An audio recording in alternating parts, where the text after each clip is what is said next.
தமிழக விவசாயிகள் பாதுகாப்பு சங்கத்தின் நிறுவனர் ஈசன் முருகசாமி கைது, சிறையில் அடைப்பு. ஏன், எதற்காக? 30 ஆண்டுகளில் இல்லாத வரலாறு காணாத எழுச்சி. அரசின் மீது பண்ணையாளர்களுக்கு மிகுந்த நம்பிக்கை ஏற்பட்டு முத்தரப்பு பேச்சுவார்த்தை ஏற்பாடு செய்யப்பட்டிருக்கும் இந்நிலையில் அதை சிதைக்கும் விதத்தில் நிறுவனங்கள் செயல்படுவது ஏன்? பேட்டையில நேற்று 5 பேர்த்த கொண்டு போனீங்க. கோவை நீதிமன்றத்துக்கு நீதிபதி சொன்னாங்க, இதில் அத்தனையும் போய் நான் சொந்த சாமியை விடுவித்திருக்கிறேன். காவல்துறை எந்த அளவிற்கு கீழ்த்தரமாக செயல்பட்டுக் கொண்டிருக்கிறது என்பதை நீங்கள் புரிந்து கொள்ளுங்கள். உண்மையில காவல்துறை இருந்தா நடுநிலையோடு செயல்பட வேண்டும். அந்த நிறுவனத்துக்கே ஆதரவா இருக்கீங்களே.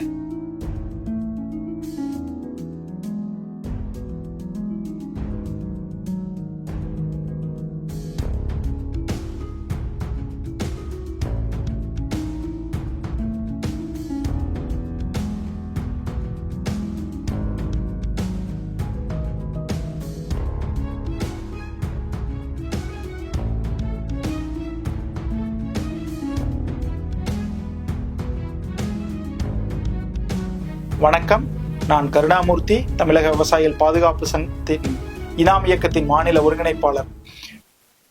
நேற்று இரவு தமிழக விவசாயிகள் பாதுகாப்பு சங்கத்தின் நிறுவனர் வழக்கறிஞர் ஈசன் முருகசாமி அவர்களும் அவரோடு நிர்வாகிகளும் விவசாயிகளும் கைது செய்யப்பட்டு சிறையில் அடைக்கப்பட்டுள்ளனர். நேற்று இரவு 10:30 மணியளவில் வழக்கறிஞர் ஈசன் முருகசாமி அவர்களை தமிழக காவல்துறை கைது செய்கிறது. அவரோடு இருந்த தலைவர் சண்முக சுந்தரம் ஐயா அவர்களையும் கைது செய்கிறது. இருவரிடமிருந்தும் அவர்களுடைய அலைபேசியும் காரும் பறிமுதல் செய்யப்பட்டு காவல்துறை கட்டுப்பாட்டுக்கு கொண்டு செல்லப்படுகிறது. குடும்ப உறுப்பினர்கள் யாருக்குமே எந்தவித தகவலும் கொடுக்கப்படவில்லை. அவர்கள் வீட்டிற்கு வருவார்கள் என்று எதிர்பார்த்து காத்திருந்தவர்கள் 11ஆயும் 12ஆயும் வீட்டுக்கு வராத போது 1 மணி அளவில் நிர்வாகிகளை தொடர்பு கொண்டு தகவல் கொடுத்த போது நிர்வாகிகள் அனைவரும் இரவு 1 மணியிலிருந்து தாராபுரம், கள்ளிவந்தயம் ஆலோசனை கூட்டம் நடந்த இடம் என்று அனைத்து இடங்களிலும் அலசி ஆராய்ந்து இறுதியிலே அவர்கள் இருக்கும் இடத்தை நிர்வாகிகள் கண்டறிந்து அங்கே சென்றுதான் அவர்களை கண்டுபிடித்தோம். ஏன் இதனை செய்கிறார்கள்?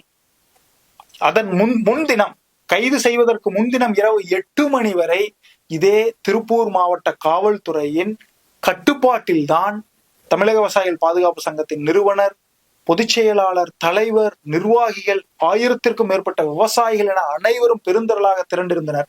ஏன் பகலிலே தெல்ல தெளிவாக கைது செய்யாமல் இரவிலே மாபெரும் குற்றங்களை செய்த தீவிரவாதிகளைப் போல் கைது செய்து யாருக்கும் எந்தவித தகவலையும் கொடுக்காமல் பதட்டத்திலே வைத்து மனித உரிமை மீறலில் ஈடுபட வேண்டிய அவசியம் என்ன? இதுக்கு விடை நம்மளுக்கு தெரியணும். அப்படின்னா இப்ப நம்ம என்ன பிரச்சனையை தமிழக விவசாயிகள் பாதுகாப்பு சங்கம் முழுமையா கையில் எடுத்து செயல்பட்டுக்கிட்டு இருக்குதுங்கிறது தெரியணுங்க. தமிழக விவசாயிகள் பாதுகாப்பு சங்கம் என்பது விவசாயிகளின் நலனுக்காக பல்வேறு அணிகளை உருவாக்கி பல்வேறு கோரிக்கைகளை வைத்து தான் நம்ம இயங்கிக்கிட்டு இருக்கோம். அதுல இனாம் நிலம் ஒரு அணி, அது போல கறிக்கோழி பண்ணை என்பது ஒரு அணி. தமிழ்நாட்டுல 40,000க்கும் மேற்பட்ட கறிக்கோழி பண்ணையாளர்கள் இருக்காங்க. இவர்கள் அரசு கொடுக்கும் மானியத்தை நம்பி அரசிடமிருந்து மானியம் பெற்று பண்ணை அமைத்து, வங்கிகளில் கடன் பெற்று பண்ணை அமைத்து, இன்று நிறுவனங்கள் முறையான வளர்ப்பு கூலி கொடுக்காததால் அவர்கள் பண்ணையை விட்டு வெளியே செல்வதோடு மட்டுமல்லாமல் அவர்கள் நிலத்தையும் வித்துதான் அவங்க கடனை கட்ட வேண்டிய சூழல் இருக்காங்க. இந்த மாதிரியான ஒரு சூழல்ல கறிக்கோழி பண்ணையாளர்களினுடைய கோரிக்கைகளை ஆய்வு செய்வதற்காக கடந்த 2 ஆண்டுகளாக பல்வேறு பண்ணையாளர்களை தமிழக விவசாயிகள் பாதுகாப்பு சங்கத்தின் நிறுவனர் மட்டுமல்லாது ஒரு கலந்த ஆலோசனை குழு, 20-30 நபர்கள் கொண்ட ஒரு குழு பல்வேறு பண்ணையாளர்களை தொடர்பு கொண்டு அவர்கள் கொடுக்கும் தகவல்களின் அடிப்படையில் என்னென்ன பிரச்சனை இருக்குதுங்கிறதன் அடிப்படையில ஒரு கோரிக்கையை வடிவமைச்சு இன்னைக்கு கறிக்கோழி பண்ணை அணியை உருவாக்கி அதை மையப்படுத்தி இங்க கறிக்கோழி பண்ணை விவசாயிகளுக்கான பிரச்சனைகள் என்ன என்பதை எல்லாம் களைந்து எடுப்பதற்காக ஒரு கோரிக்கையை முன்வைத்து ஒரு போராட்டத்தை முன்னெடுத்து செல்கிறோம். கடந்த 6 மாதங்களாக மிக தீவிரமாக இந்த போராட்டத்தை முன்னெடுத்து செல்கிறோம். நம்ம கோரிக்கையை வடிவமைச்சதும் மக்கள்கிட்ட இருந்து வர்ற இன்புட்ல அந்த கோரிக்கையை எப்போதுமே திருத்தி அமைச்சு, மாற்றி அமைச்சு, எது நியாயமா இருக்குமோ, மக்களுக்கு நியாயமா இருக்குமோ, நிறுவனங்களுக்கு நியாயமா இருக்குமோ அதை வச்சுதான் நம்ம எடுத்துட்டு போயிட்டு இருக்கோம். இப்ப நம்ம கோரிக்கையை வடிவமைச்சதுக்கு அப்புறம் போராட்டத்தை அறிவிக்கிறதுக்கு முன்னாடி கடந்த 4 மாசத்துக்கு முன்னாடியே சென்னையில ஒரு உண்ணாவிரத போராட்டம் வச்சு சென்னையில தான் நம்ம அறிவிக்கிறோம். அனைத்து நிறுவனங்களுக்கும் அறிவிச்சதுமே முறையான அறிவிப்பு கொடுத்தாச்சு. அந்த நிறுவனங்களுக்கு அறிவிப்பு போயிருச்சுங்கிறதையும் இந்த பண்ணையாளர்கள் உறுதி செஞ்சுட்டாங்க. இந்த மாதிரி ஒரு போராட்டம் நடக்குது, இவங்க எடுக்கிறாங்க அப்படிங்கறதெல்லாம் உறுதி செஞ்சுட்டாங்க. நிறுவனங்களுக்கு என்னன்னா இவங்க எடுக்கிற போராட்டம் பெருசா வராதோ, நம்ம அதை ஏதாவது ஒரு வகையில் அடக்கிடலாமோ அப்படின்னு சொல்லித்தான் நம்ம போராட்டத்தை கையில் எடுக்க வரைக்கும் முத்தரப்பு பேச்சுவார்த்தை வேணும்னு கேட்டிருந்தோம். பேச்சுவார்த்தைக்கான எந்தவித ஸ்டெப்பும் எடுக்கல. ஆனா அரசு நம்ம கொடுக்கிற கோரிக்கையில நியாயம் இருக்கிறத உணர்ந்து முத்தரப்பு பேச்சுவார்த்தைக்கு பரிந்துரை பண்ணி முத்தரப்பு பேச்சுவார்த்தைக்கான ஏற்பாட்டை இப்ப நம்ம நடத்தின போராட்டங்களின் அடிப்படையில் 21ஆம் தேதி ஏற்பாடு பண்ணி வச்சிருக்காங்க. இது அனைத்தும் பொதுவெளியில் மக்களுக்கு கடிதங்கள் வாயிலாக தெளிவுபடுத்தியதன் அடிப்படையில் மக்கள் விழிப்படைந்து தாங்கள் ஏமாற்றப்பட்டு கொண்டிருக்கிறோம், சுரண்டப்பட்டு கொண்டிருக்கிறோம் என்பதெல்லாம் தெரிந்து தெளிந்து தன்னெழுச்சியாக இந்த பயணத்தினால் மட்டுமே நம்மளுடைய வாழ்வு மேம்படும் என்று சொல்லித்தான் இன்னைக்கு நம்ம தமிழக விவசாயிகள் பாதுகாப்பு சங்கத்தோடு இணைந்து இந்த போராட்டத்தை முன்னெடுத்துட்டு வர்றாங்க. அப்போ 30 ஆண்டுகளாக மிகவும் சுரண்டப்பட்டுக்கிட்டு இருந்த விவசாயிகள் ஒரு விழிப்படைந்து ஒரு வரலாறு காணாத எழுச்சியையும் வரலாறு காணாத ஒற்றுமையையும் நம்ம நியாயமா வைக்கிற கோரிக்கை மக்களிடமிருந்து பெறப்பட்டு மக்களாலதான் கலந்தாலோசனை குழுல வச்சு கொண்டு வந்திருக்கிற போராட்டத்தை அந்த கோரிக்கைகளை மக்கள் மத்தியில வைக்கும் போது இது கரெக்டா இருக்கே, இதுக்கு நம்ம ஏன் போராடக்கூடாதுன்னு தான் மக்கள் இன்னைக்கு தன்னெழுச்சியா எழுந்து வர்றாங்க. ஒவ்வொரு இடத்துலயும் எனக்கு சொல்ல உனக்கு சொல்லிங்கிறத விட அவங்களாவே ஒரு பொறுப்பு எடுத்துக்கிட்டு அவங்களாவே ஒரு பொறுப்பு உணர்வோடு இந்த போராட்டத்தை ஒருங்கிணைப்பு பண்ணி கொண்டு வந்துகிட்டு இருக்காங்க. இப்போ நம்ம கோரிக்கைகளின் பலம், அதே போல முறையான கடித தகவல், அதாவது இந்த தேதியிலிருந்து உற்பத்தி நிறுத்த போராட்டம் பண்ண போறோம், இந்த தேதியிலிருந்து எந்த விவசாயிகளுக்கெல்லாம் நீங்க விவசாயிகளை கட்டாயப்படுத்தி அவர்களுக்கு கோழி கொடுக்க பாக்குறீங்களோ செக் வச்சிருக்கிறாங்க, இப்போ முன்னாடி போன பேட்சினுடைய பணம் வந்து சேரல, இந்த மாதிரியான பல நிர்பந்தங்களை நிறுவனங்கள் கொடுக்க, இந்த மாதிரி நிர்பந்தப்படுத்தி எந்த விவசாயிகள் கொடுத்தோ அந்த விவசாயிகளுக்கு உறுதுணையாக நின்று நியாயமா நான் இந்த போராட்டத்தை முன்னெடுத்திருக்கோம், அதுல கூட நிக்கிறோம்னு சொல்றதுக்காகத்தான் நம்ம இதை பண்றோம். இது எல்லாமே அறவழியில நடக்குது. இதுல நிறைய பொய்களையும் புரட்டுகளையும் அவதூறுகளையும் வைத்து, ஏன்னா நம்ம முறையான அறவழி போராட்டம் தான் இது வரைக்கும் முன்னெடுத்திருக்கிறோம். இப்ப போடப்பட்டிருக்கிற வழக்கிலையுமே என்ன சொல்லியிருக்காங்கன்னா, கல்லெடுத்து அடிச்சுட்டாங்க, கெட்ட வார்த்தை பேசிட்டாங்க, ஆவணம் ஆதாரம் எதுவுமே கிடையாது. அப்போ காவல்துறை ஆவணம் ஆதாரமே இல்லாம வழக்கு பதியுது அப்படின்னா என்ன அர்த்தம்? அவங்களுக்கு வேற எங்கேயோ இருந்து அழுத்தங்கள் வந்துகிட்டு இருக்குதுன்னு அர்த்தம். அப்போ இது நியாயமான கோரிக்கைங்கிறத எல்லாருமே ஏத்துக்கிறாங்க. இப்போ இந்த மாதிரி நியாயமான கோரிக்கை, அந்த கோரிக்கையில பலம் இருக்குது அப்படிங்கிறதுக்கு கடிதங்களே சாட்சி. அந்த கடிதங்கள் அனைத்தும் பொதுவெளியில் அனைவருக்கும் பகிரப்பட்டிருக்குது. இது தமிழக விவசாயிகள் பாதுகாப்பு சங்கத்துல வழக்கறிஞர் ஈசன் முருகசாமி ஐயா மட்டும்தான் எடுத்துக்கிட்டு போறாரு, அவரை கைது பண்ணிட்டா இது பூரா செதஞ்சு போகும் அப்படிங்கிறதெல்லாம் கிடையாது. ஏன்னா இதை உருவாக்கியது ஒரு குழு. அந்த குழு எல்லா மாவட்டத்திலிருந்தும் பொறுப்பாளர்கள் அதில் இருக்காங்க. அப்பனா அவங்களும் இந்த விஷயத்தை எடுத்து பேசுறதுக்கான ஒரு திறமையை, ஒரு புரிதலை அவர்களை ஏற்படுத்தி வச்சிருக்காங்க.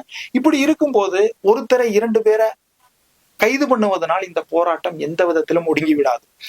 அடுத்தது இப்ப என்னன்னா, நம்ம தமிழக விவசாயிகள் பாதுகாப்பு சங்கத்தின் மூலம் நம்ம ஒரு மாநாட்டை போட்டு ஒரு 50,000 பேரை திரட்டி இந்த பிரச்சனையையும் உள்ளடக்கி அதிலிருந்து நிறைய விவசாயிகள் தன்னெழுச்சியா வந்து இவ்வளவு தூரம் நம்ம கோரிக்கையை முன்னெடுத்து காட்டும் போது அரசு இன்னைக்கு என்னாச்சு, அதை தீர்த்து வைக்கிறதுக்கு முத்தரப்பு பேச்சுவார்த்தைக்கு தேதி குறிச்சாச்சு. அப்போ அரசினுடைய கடமையை செஞ்சிடுது. அதனாலதான் மக்களுக்கும் கறிக்கோழி பண்ணை விவசாயிகளுக்கும் மிகப்பெரிய நம்பிக்கை அரசின் மீது ஏற்பட்டு விட்டது. ஏன்னா தேதி குறிச்சாச்சு. இப்படி இருக்கிறப்ப இந்த நிறுவனங்கள் என்ன பண்றாங்க அப்படின்னு பாத்தீங்கன்னா, இந்த போராட்டங்களை தன்னெழுச்சியாக ஏற்படும் இந்த ஒற்றுமையை சிதைக்கும் விதத்தில், ஏன் அவங்க சிதைக்கிறாங்க? அவங்களுக்கு அத்தனை ஆதாயம் ஒண்ணு இல்ல. ரியல் எஸ்டேட் புரோக்கர்ட்ட கேட்டு பாருங்க.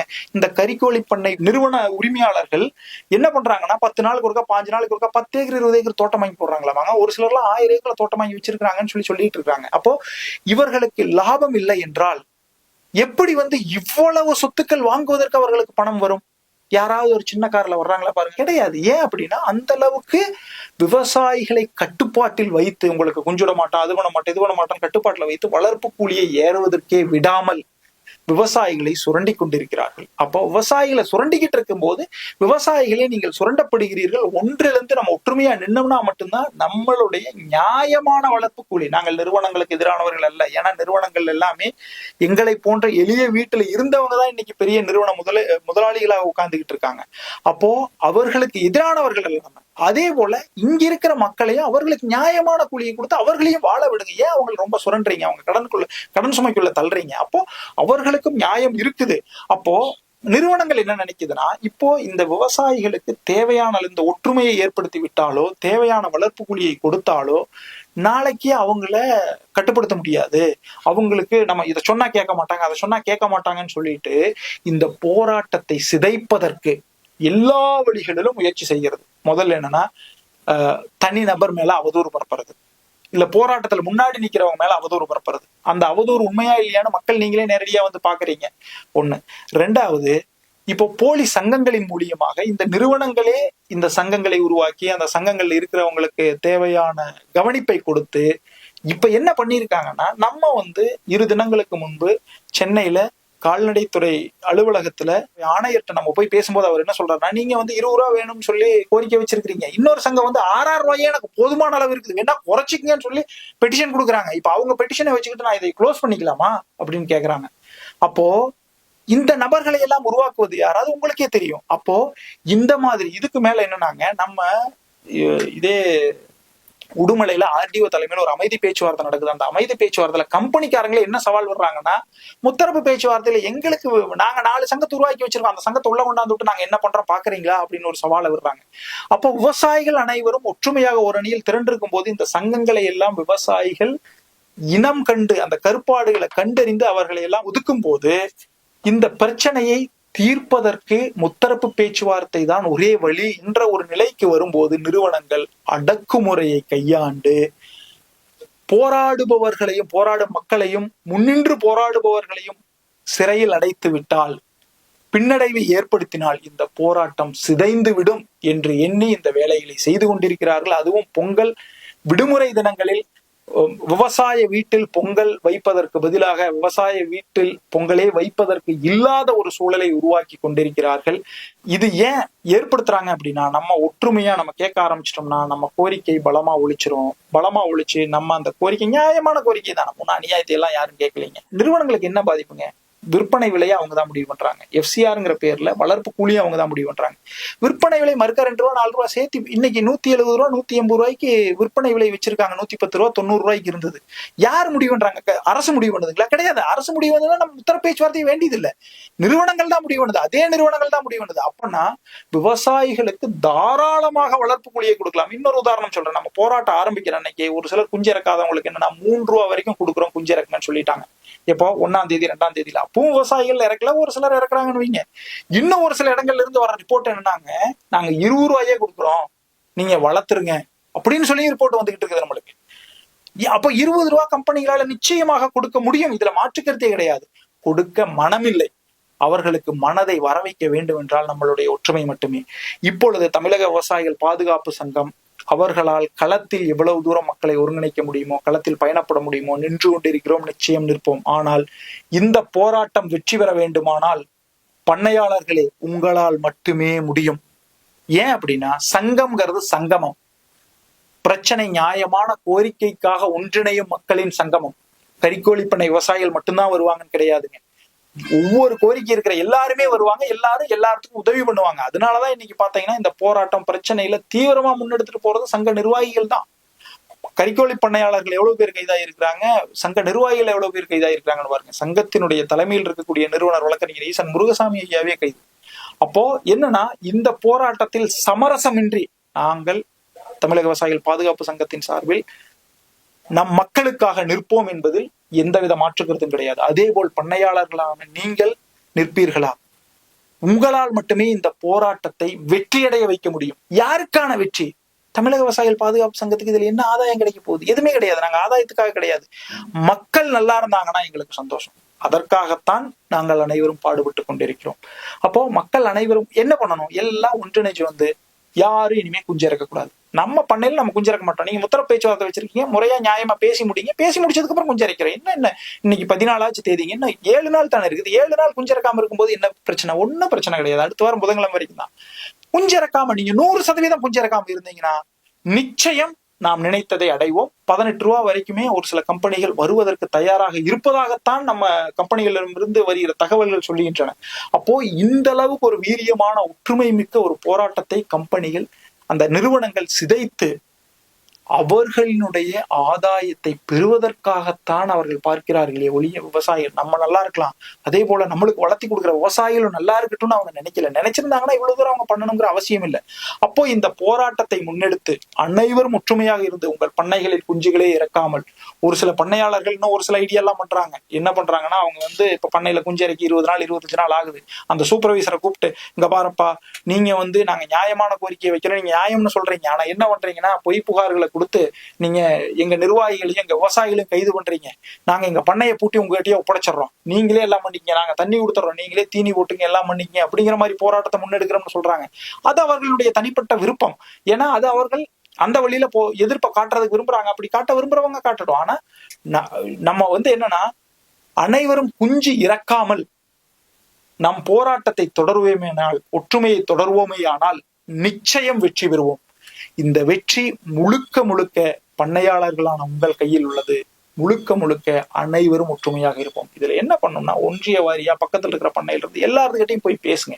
இங்க வரப்பா, இந்த போராட்டம் இன்னைக்கு தான் வந்திருக்கோம். ஏன் நம்ம பேச சொல்றோம்னா, இன்னைக்கு ஒருவேளை இந்த போராட்டத்துல நம்ம வெற்றி அடையாம போய் சூழ்ச்சியில வீழ்ந்துட்டோம் அப்படின்னா எந்த காலத்திலும் நம்மளால் கூலி உயர்வை பெறவே முடியாது, நியாயமான கூலி உயர்வை பெறவே முடியாது. ஏன்னா இன்னைக்கு இவ்வளவு பலமா, இவ்வளவு ஒற்றுமையா, இவ்வளவு பல்வேறு அணிகள் இருந்து கறிக்கோழி பண்ணையை தாண்டி ஏனைய விவசாயிகளும் ஆதரவு கரம் கொடுக்கும் போது, மற்ற பல்வேறு அரசியல் கட்சிகள் ஆதரவு கரம் கொடுக்கும் போது நம்மால் இதை வென்றெடுக்க முடியவில்லை என்றால் என்று வென்றெடுக்க முடியும்?